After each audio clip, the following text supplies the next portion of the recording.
A single late-night drive back in 1961 sparked a worldwide fascination that sits right at the intersection of the vastness of outer space and the complex inner workings of the human mind.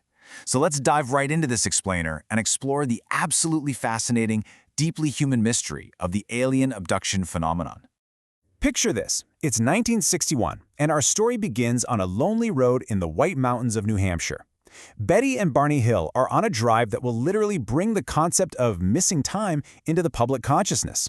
At 10:30 p.m., they spot a strange star following them, moving so erratically that their dog Delcy actually hides under the seat in terror.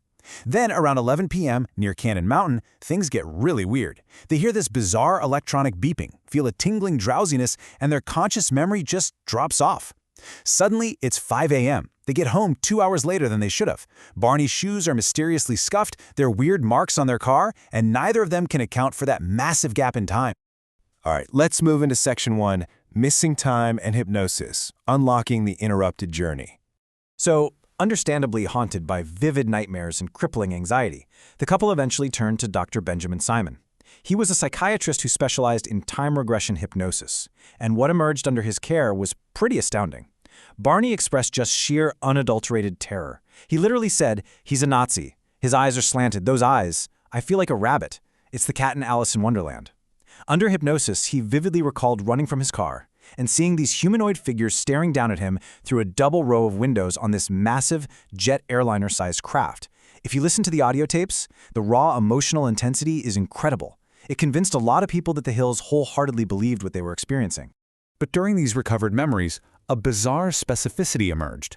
The extraterrestrials were reportedly totally baffled by Barney's removable dentures. They just couldn't understand how his teeth came out, but Betty's didn't. And during Betty's exam, she said they probed her umbilicus, supposedly calling it a pregnancy test. It's these incredibly specific, almost oddly mundane details mixed into an otherworldly scenario that make the Hill case so captivating, and really the foundation for all modern abduction lore. Which brings us to Section 2, the extraterrestrial hypothesis. Visitors from Zeta Reticuli? Now, this perspective takes these deeply emotional accounts entirely literally. It proposes that advanced beings are actively studying us while managing to evade mainstream detection. Proponents will tell you that the physical evidence, like Barney's scuffed shoes, or the fact that the couple had independent recall under hypnosis, well, that just can't be easily dismissed. Harvard psychiatrist Dr. Johnny Mack put it best when he said, "The furthest you can go at this point is to say there's an authentic mystery here." Experts like Mack argue we have to remain impartial to things like the missing time, the physical marks, and the telepathy, rather than just jumping to dismiss it all out of hand. Let's flip the perspective for Section 3, Tricks of the Human Mind, the Psychology of an Abduction. When we shift our paradigm over to the mainstream scientific perspective, we're rooting these extraordinary experiences completely in human neurology, specifically something called false memory syndrome. This is a condition where a person's identity and experiences are profoundly affected by memories that are strongly believed, but ultimately completely false. In fact, Dr. Simon, the very psychiatrist who hypnotized the Hills, actually suspected that Betty's vivid, repetitive nightmares had inadvertently transferred to Barney over time, creating this powerful shared false memory under the intense pressure of their anxiety. And mainstream studies really back up this psychological framework.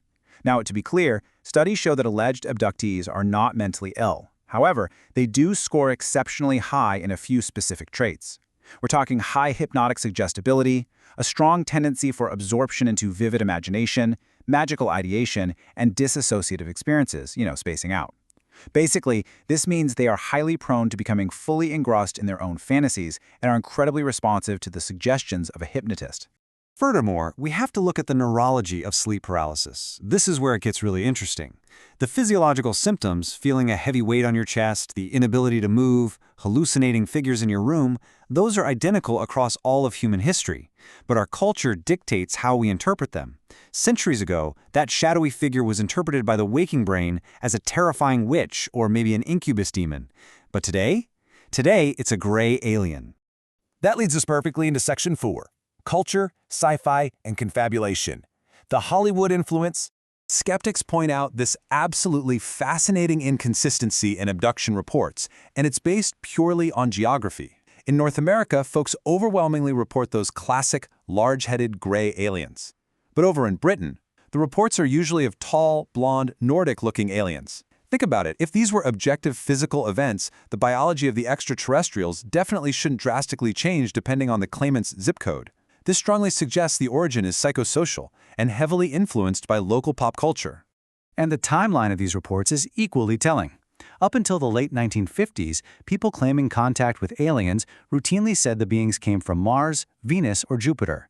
But when scientists definitively proved those planets completely lacked intelligent life, well, the abduction narratives conveniently changed to match the new reality. Suddenly, the aliens' origin shifted to distant, unreachable star systems.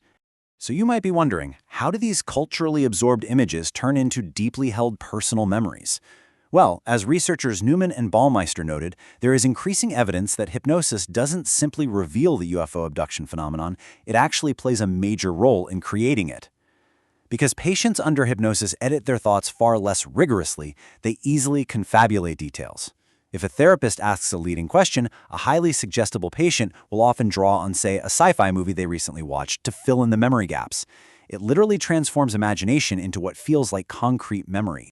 In fact, creating a false abduction narrative usually follows a very predictable step-by-step psychological process.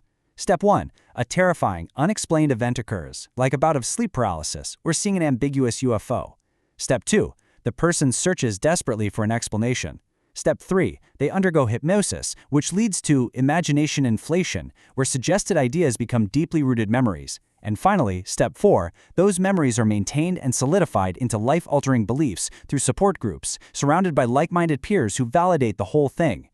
Let's wrap up with Section 5, an authentic mystery, shared delusion or unexplained reality. As we look at the broader implications here, we see striking historical echoes that really force us to look at the human mind as the common denominator. Get this, alien abduction narratives share exactly 44 thematic parallels with the 1980 satanic ritual abuse panic. Both of them involve missing time, recovered memories via hypnosis, invasive bodily examinations, and a focus on reproduction. It shows that the human brain consistently uses its current cultural context to frame and explain its deepest psychological traumas. Which leaves us with a pretty profound final thought. Whether you view the Betty and Barney Hill case as a literal interstellar encounter or as a profound trick of the human mind, the phenomenon is undeniably real in its impact on the people who experience it.